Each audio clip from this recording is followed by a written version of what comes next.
What shall we talk about, gentlemen? Hey everyone, this is Isaac. Today I'm going to be building and set reviewing this set, Moloch's Landspeeder from Star Wars Solo. And I'll unbox it, build it in time-lapse, and then I'll review it, show you how it works and everything. So, got my scissors.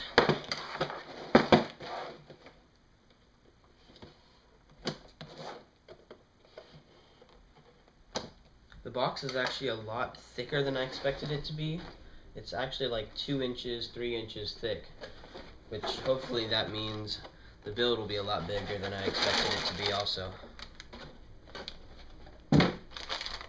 Alright, so we got one booklet of instructions, 3 bags, and no stickers actually. I was sort of looking forward to the stickers, but I guess it doesn't really need stickers. It's not super detailed. So,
Landspeeder.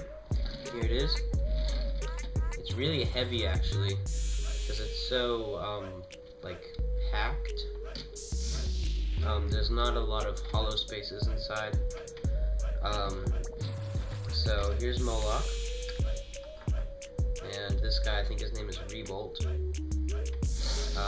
can also open this side part where they keep the Karelian hounds, and it has laser gun in the front, connected with some gears to this side disc that you can spin to shoot them.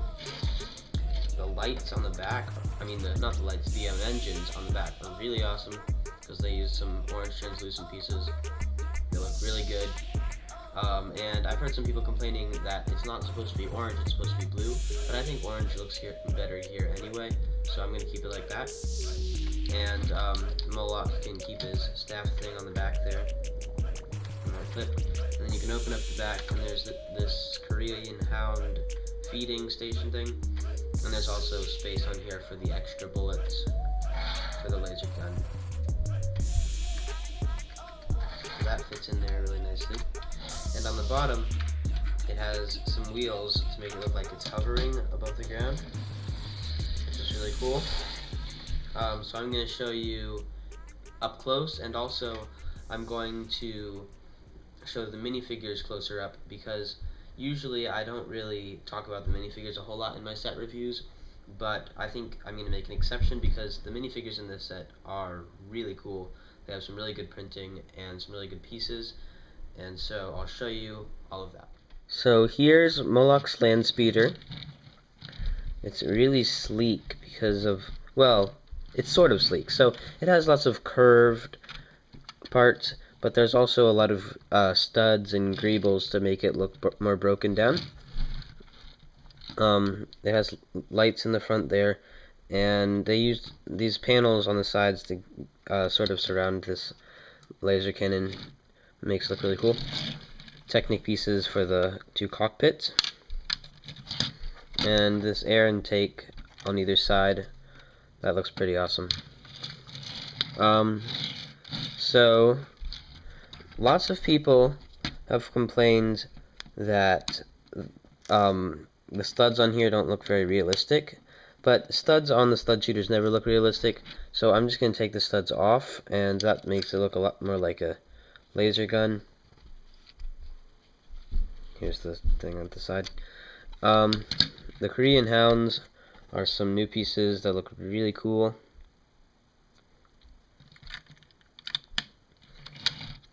And on the back are the engines and this piece here. It doesn't really do much, but it looks really cool. Then you can open that up and take out Moloch. So I'm also going to show you the extra pieces like I always do for set reviews. There's not a lot of interesting things here, but one thing I thought was sort of cool is that with the extra pieces you can make a second one of Moloch's staff. I don't know why you'd want to, but it's interesting because Moloch's staff is made up of a whole bunch of small pieces which come as extras, so then you have two. This is actually not an extra piece, this is Moloch's gun, because he has a gun and a staff. So there's these Technic pieces in tan color, which is interesting, and there's a medium-sized gray bar, which is always useful. But the most interesting part about the extra pieces are the transparent orange extra pieces. This is a 1x1 transparent orange tile, which I've never had one of these before. And this, I don't think they've ever made this in this color before. This is a 1x1 tile that's curved on one side, or two of the corners. I guess that's how you'd say it. And it's transparent orange. I don't think these pieces have ever been transparent before, but I'm not 100% sure on that. The other pieces are just basic studs and Technic parts, mostly. So, as promised, I'm now going to show you the minifigures up close and personal, but not really personal. Here's Rebolt. He has this new hat that looks sort of funky on him, but that's probably how he looks in the movie, so I'm not going to judge. I think he has a scar on his face. There's like a white line there. And he has a double-sided face. He can be sort of angry, like he's yelling at the Korean hounds, or just serious. And the printing on him makes him look all dirty and worn out. And then he has this whip piece, which was first made for Indiana Jones, but now it's in black. And I'm guessing that's for whipping the Korean hounds. So, he's pretty cool. But the star of this set is Moloch, because he's sort of just the boss of Rebolt. So he has this cool staff, like I showed you. The new robe piece, which stays on the minifigures much better than the 2x2x2. No, it was 2x2x2 angled brick. That's what they used to use for robes, but they made them a little bit taller than minifigures with legs. So now they have these new pieces with the leg connections. They're a little bit shorter, and they sort of curve out, and they're actually printing the front and the back. And it looks like Moloch has some tentacles peeking out of his robe back there, which is cool. So that fits on there. He has some good printing. He has like a belt and a gun holster on his chest. And then he has this new molded headpiece that's dual molded tan and dark silver. And then it's printed with some eyes in black and some dark orange extra lines and some silver for the mouth. And he looks really, really awesome. I totally love this Moloch figure.